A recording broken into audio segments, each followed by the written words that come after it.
Welcome back to How Good Were They, the podcast where we go back and look at some of the game's greatest stars and ask the question, how good were they? This time we're not looking at a player, we're looking at a team.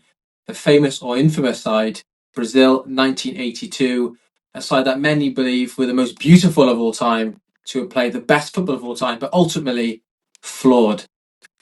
Thoughts? It's a great story. It's one of social media's favourite teams, I think, isn't it? It's one of those ones that, our Twitter at TFHBS, check us out. Every time you put out a tweet about 1982, that Brazil side, it goes wild, isn't it? It's one of people's favourite ever teams. Yeah. And so we thought, let's have a look. Were they actually that good? Yeah, no, we obviously didn't see them play because we weren't born until 11 years later. Yeah. But we often hear about them. I know our parents and so on have lots to say about them. I know people have written books about this side. A really good team. So, coached by Telê Santana, of course, 1982 World Cup is where they were most famous. Brazil have qualified for all the World Cups, but this one, a lot of people, other than 1970, probably believe it to be their best team. Unlike 1970, though, they do crash out. Yeah. Ultimately, they crash out in that famous game, Italy 3-2, the Paolo Rossi hat trick. People think it's one of the greatest World Cup games of all time, in probably the greatest World Cup of all time. You watch it back, the John Moxley commentary is amazing. Brazil tipped to win in a heat. I think it was played in Barcelona in an older stadium that used to be there. Boiling hot day, you see the players covered in sweat all over there. The yellow Brazilian top is going like an orange colour by the end. Despite them scoring a couple of equalisers, Rossi ultimately wins it. Rossi, that was controversial in the World Cup because many believed he shouldn't have been there for his role in the Tottenero scandal. But ultimately they win, and people believe that is the day of football died. That's what they say about it. Who were the main players in the team? Well, I'm wearing one of them right here. Sócrates, Dr. Sócrates, as people called him. Very cool player with the headband. One of people's sort of favourites. I think he's on FIFA now, or certainly whatever they call it, as an icon. So he's a bit more well known. I was wearing this out, and a sort of teenager said, "Oh, Socrates." So I was like, "Flipping out! You either know your football history or Greek philosophy, or your Greek philosophy." Yeah. Zico. Yeah, I mean, what a player he was. Yeah. Free kick superstar, Flamengo player, wasn't he? He was absolutely amazing. His goal record from attacking mid was pretty sensational. Yeah. I think those two are the main players you think about, aren't they? Yeah. They're the two on the picture of this podcast, celebrate with each other. There's also other players as well, Éder as well. He scored some fantastic goals in this World Cup. Not the one who scored the winner in 2016. But he was a fantastic player. He scored, I think the goal against the Soviet Union in the first game. Right at the end, he flicked it up and then sort of outside the boot, Trevellas it in. Outstanding player. Really set the tone. So I think their forward line was generally pretty special. Yeah. And I think when we look closer to the team later on, it's that defensive area where they were ultimately perhaps flawed, and maybe the lack of a true number 9 as well. So let's go through the team from start to finish. We have Perez in goal, Leandro in defence, Oscar, Virginio, Junior, Cerezo, Zico, Socrates, Falcão, Éder, and Serginho. Not the AC Man Serginho of the early 2000s. Falcão, another player as well. Not Adamil. Yeah, not him. So lots of players in his team with similar names. Oscar, Junior, quite a few there. Record though, so they beat Soviet Union in the first game. Yeah. Then went on to smash Scotland, as often happens in the World Cup. Sorry, Scotland. Smashed them 4-1. Then they went and beat New Zealand. Maybe not so difficult. 4-0. Then they beat Argentina, the reigning champions Argentina, in the second group phase, because there was 2 groups in this World Cup, 3-1, comfortable victory. So you're thinking after that, perhaps this Brazilian side are going to go on and win it all. And then comes the match against Italy, where most believe Brazil are going to go through, but obviously Italy win, and then they go on to win. Yeah, and I think, it's one of those great moments in football that obviously we remember great winners, but so often in previous videos, in previous podcasts, we've talked about the nearly men and those who come so close and don't do it. And football is made up of so many of them. When we think of Netherlands sides, when we think of, for us, 1954 and Hungary, and how close they come. And this is another Wales against Belgium the other day. Yeah, so close to the comeback. yeah, I think they are in that kind of trinity of the nearly men Yeah. of World Cups, aren't Yeah. they? But there's other two though. They didn't reach the final. They went out a bit earlier Yeah, on, yeah, second group phase. You know, they which is didn't really get crazy. to semi. Yeah, So, but they are in that nearly men. A lot of people say they're the best team to never win the World yeah, Cup. 15 goals then in 5 games, pretty impressive. And most believe them to be the true epitome of Joga Benito.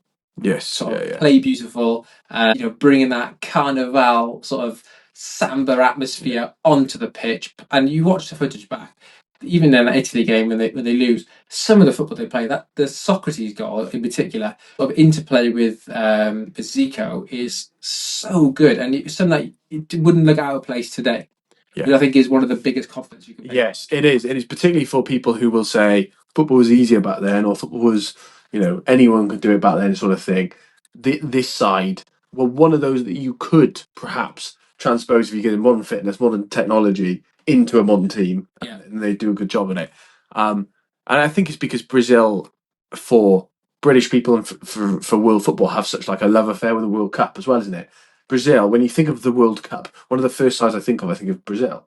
Yeah, They are the World Cup. They're usually one of the first to qualify. Like South America often does it first, don't they? Yeah. Yeah, 100%. Brazil side absolutely ridiculously good.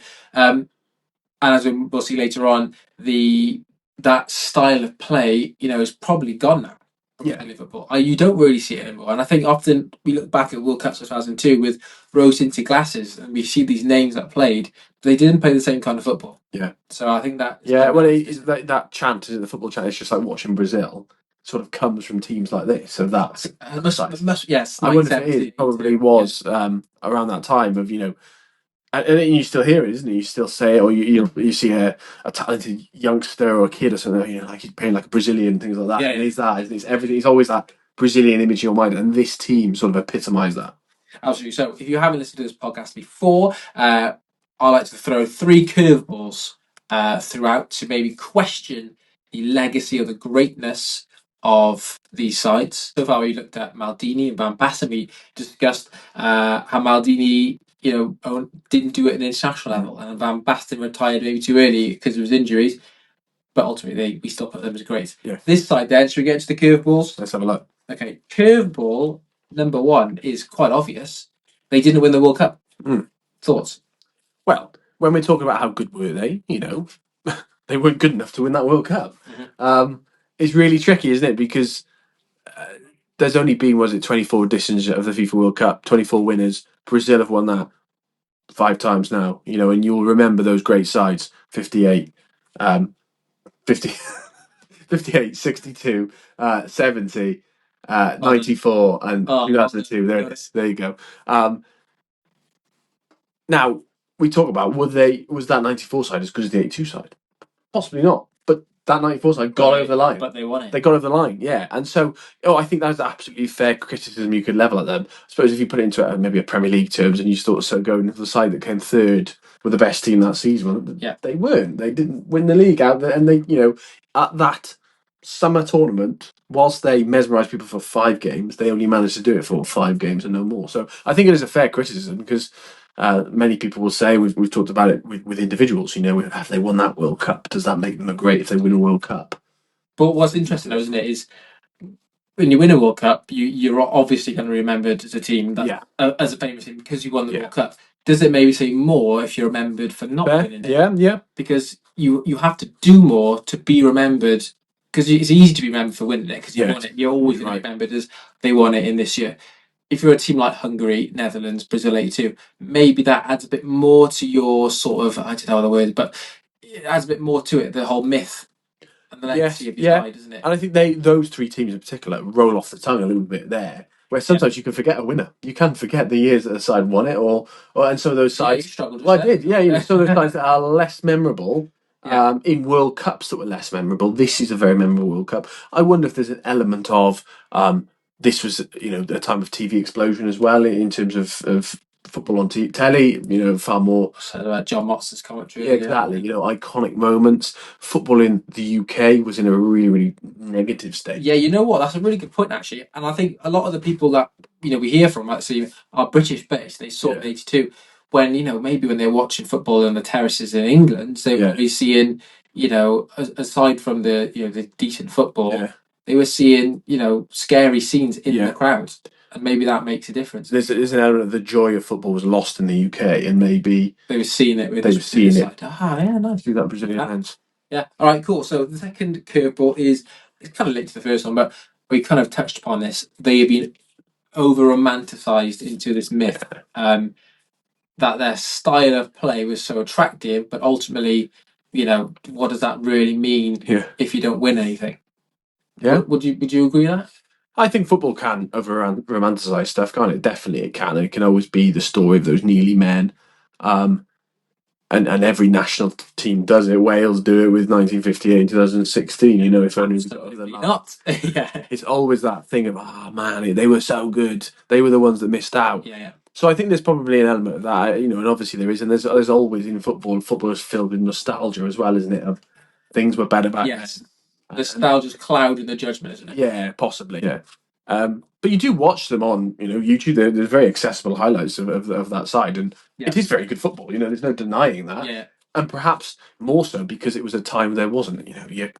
A lot of people would now say that the football we see today is boring, but they're finding that the mid 2000s football, the late, the early noughties football that we grew to love in this this era, what we like to watch, what we grew up with, and then the Messi Ronaldo stuff, beautiful football as people call it then. It does translate. It does similar. It's it's nice to watch, and people like Sócrates were great characters too. And I think that's another big thing that you need in the side. He played for Garforth Town, didn't he? Yeah. He loved the game, and I think loved other things too, which ended his life perhaps earlier. Has a lot of footballers from that era. Yeah. And again, part of the story, isn't it? This guy who was in the '82 World Cup turning up for a very, very much non-league side in the UK. I definitely. I mean, I had a conversation at work about this side with people who remembered it, like, oh, that side was amazing. That side was amazing straight away. Fantastic. Right. Third curveball is they were victims of their era. So playing in the 1980s when, arguably pragmatic football was probably more likely than that principled game of Jogo Bonito. Yeah. And, Italy winning it, some people call it Casancio 2.0. Ultimately, they play a very intensive game, players like Scirea, Gentile. But ultimately, they still outscored Brazil in that game too. And Rossi is one of the best strikers of the era. But I think football in the 80s had kind of, I don't know, had regressed a little bit. I mean, we saw the 70s, the total football of the Dutch. Yeah. And I think the 80s comes along, and as we know about the off the field problems with hooliganism, not just in Britain, but across the game. I think that I think the football reflected the sort of societies that it was being played in, and that sort of negative football maybe we're the victim of it. Maybe they weren't pragmatic enough themselves to go and win it. Yeah, it's another thing we've talked about with some great sides. Good football breeds ways to play against it, and often that is by shutting up shop and being very pragmatic, and why people like Mourinho had such success at a time where other sides that he was playing were playing what you deem as really lovely football. Sometimes it does win out, and that's why some of those Italian sides have been so successful at a club level and internationally, because they know how to grind out a result. And there is something about, certainly in a tournament, being able to get across the line. I think something that was levelled at the England side, which again I suppose didn't get over the line, but something certainly levelled at the Southgate England sides was they're too negative.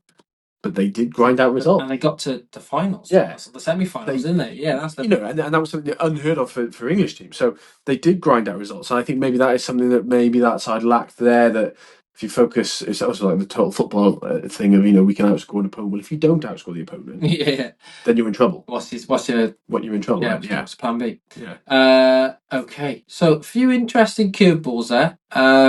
I think they all link together, don't they? Really. Yeah. I think the defensive fragility, though, I think would be the main thing. Yeah. Why they didn't go any further. I think a lot of those players in defence for them the whole team was pretty attack minded. Yeah. Even the defence. And you watch the footage back of the game where they lose to Italy. Italy could have beaten them by more. Italy scored at the end, and it's disallowed for offside, even though he is miles onside, so it should have been 4-2. And the gaps that the Brazilians leave in their defence are huge. And you watch the first goal, the cross from Caridi comes in, Rossi's unmarked 5 minutes in, heads it in, great header. Second goal, it's given away in midfield, like a hospital ball across square ball. Rossi picks it up, slams it past, and even that goal, he shoots it pretty much down the middle, and the keeper just goes through the keeper. So it's poor again. And the third goal, corner, scrappy, bubbles, and he flicks it in.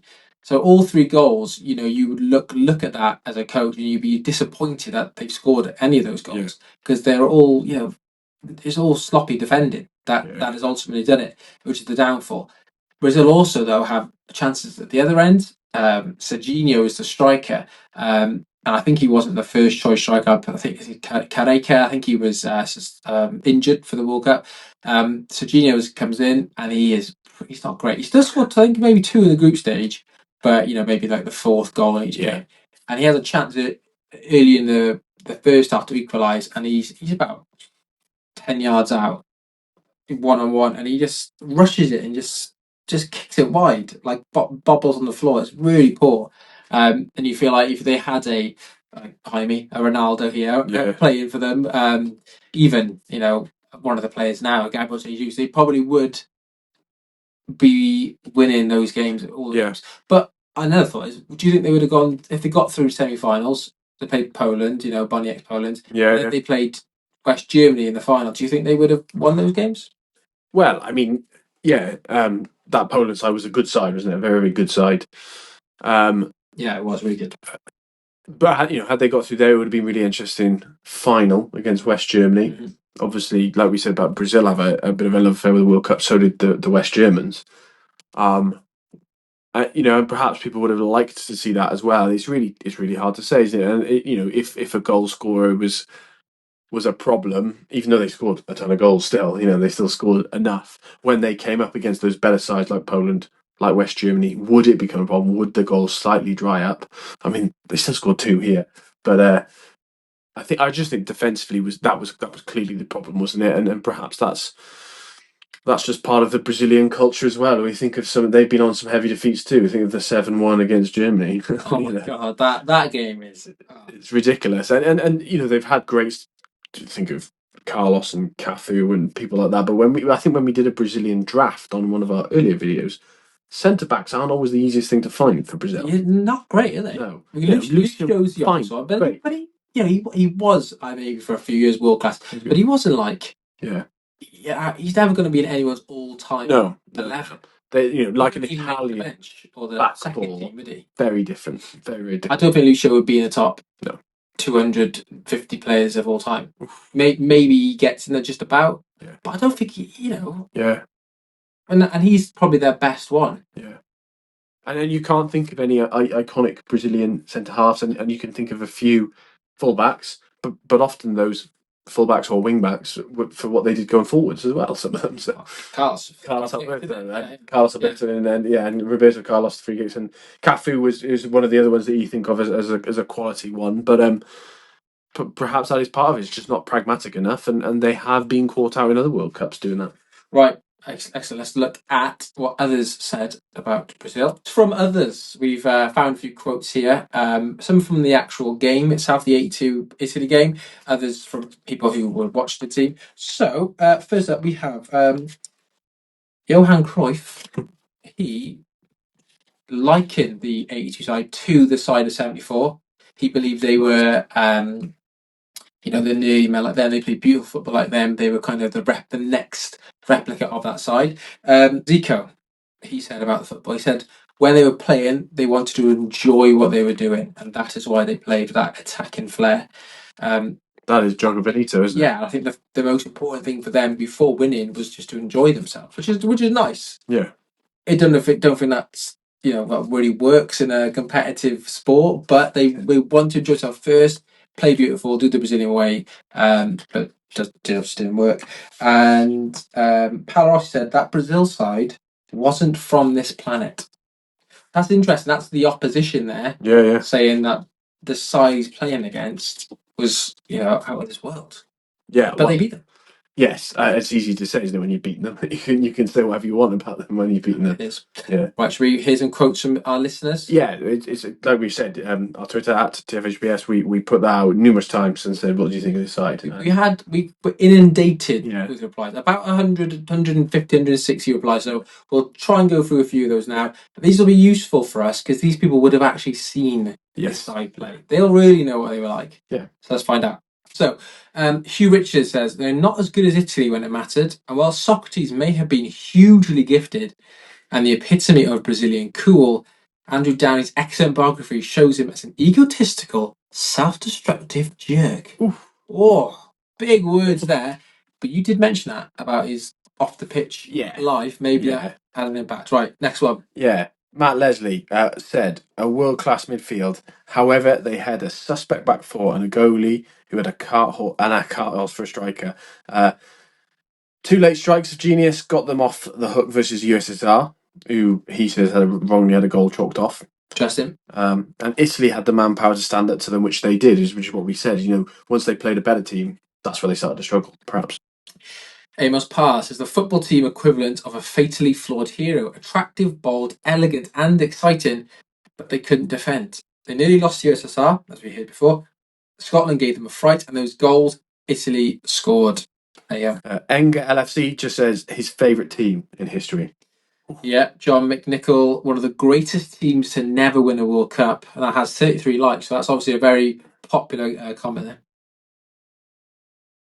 Ian Miller says I think about their skill and how great they were to watch, individually and collectively awesome. And then he's posted some of their highlights too, which you can, like we said, you can access. Good look at those. Paul Blakemore says they made football mesmerising. He was 10. The skills, the talent, the freedom was joyous. Éder's goal against USSR is still his favourite ever goal. Although they didn't win it, Marco Tardelli's goal in celebration in the final cemented the Spain 82 World Cup as the best ever. So the best ever World Cup was the best team not to win it. This is great. Pat Don, that meme, if you're not watching us, as just listening, that meme that of the horse that's really, really beautifully drawn at the back, and then it's drawn by a child at the front. It's the opposite of this. Great at front, but awful at the back. Fantastic. And Jim says he loved the 82 team. He loved that World Cup.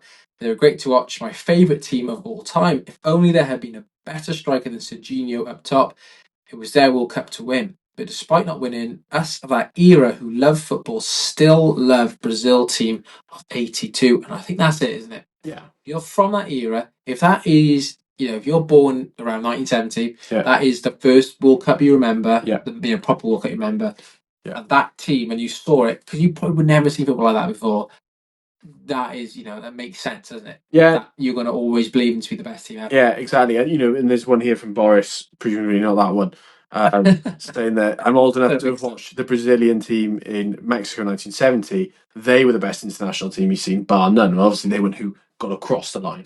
Yeah. And so perhaps maybe that is the point, that they were a great team and they were great to watch. But perhaps they're not, as this is. Maybe they weren't as good as we think they were in some ways. Right, let's go to our final bit then, when we decide once and for all, how good were they? So, first thing I'm going to ask you is, where would you rank this side in your all-time greatest international team? Oh, wow. We've done videos on this before on our YouTube channel, so check those out. Yeah. But we did kind of World Cup winners, didn't we? So where do we think this Brazil 82 side deserves to go? Are they a top 10 of all time? Are they top 20? Where do they go? It's really tricky, isn't it? Like we said, we've had 24 winners of the FIFA World Cup. And you certainly probably would like to stick them above definitely some of those winners. 100%. Yeah. And it's so hard to carry across eras. I think they're not the greatest Brazilian team of all time. We've said that. There's 5 winners before them, and certainly 1970 would push them out of that spot. I think 58. And probably 58. 52 as well, richer in that, yeah. And so, when we're considering them they're probably a top 20, aren't they? Which is still decent for a side that didn't get to even the semi-finals. Yeah. To make it to the top 20. If you put them amongst the Neely men, where would you stick them there then? If you put them there against 74 Netherlands, 54 Hungary. I think I'd have them third in those 3 Neely men. I think I'd have Netherlands 74 first. I think they are the I think they are your pity of the nearly men. I think it's that the total football, the Dutch side, the coolness of them, the Cruyff. Yeah. I probably have Hungary quite close second now. I know we love Hungary, don't we? But and their story is incredible for the whole. It was their only defeat in 6 years, which is just stupid. Devastating. But I think both of those sides, because they got to the final. Yeah. Well, Hungary were 2-0 up in that final, I think, and Netherlands are 1-0 up in their final. Yeah. I think those two are more of nearly men than a side that didn't get out of the second group stage. Yeah, and they failed playing the best team they played. They couldn't beat them, and like we said, we have no idea what would have happened in the semi-final and the final.